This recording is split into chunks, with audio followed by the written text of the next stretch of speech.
যে রোজার সময় যেন কোনো রকমভাবে দাম না বাড়ে।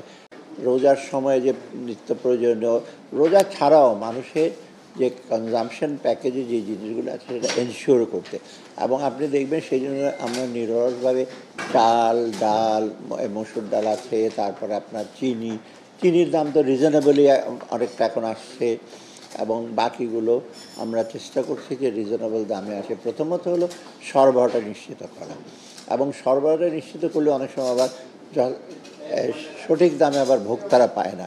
এইখানে আবার মার্কেট ডায়নামিক্স আছে, তাই না? হোলসেলাররা, রিটেলাররা, আমি কয়েকদিন আগে বলেছি যে মজুদ যারা করবে তাদের ব্যাপারে শক্ত অবস্থা নেব, সেটা দরকার আমরা আবার রিপিট করব।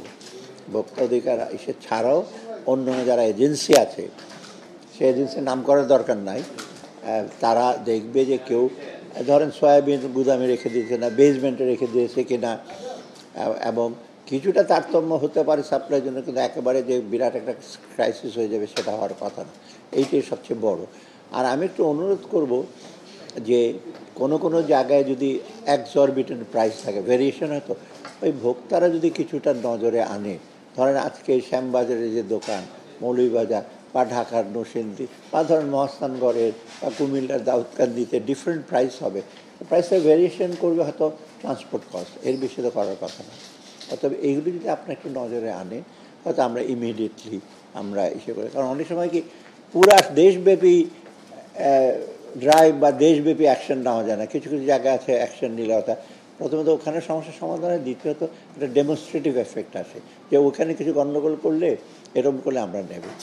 আর আজকে আমরা যেটা করলাম, আজকে একই ধারাবাহিকতায় আমরা গমের জন্য আমরা এসে করেছি, একটা বিরাট একটা শিপমেন্ট আসবে।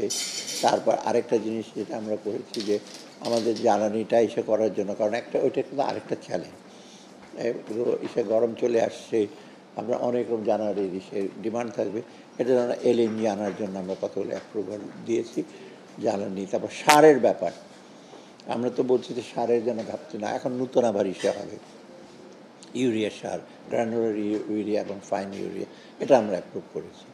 অতএব আমাদের চেষ্টা করছি যে রোজার সময় যেন কোনো রকমভাবে দাম না বাড়ে।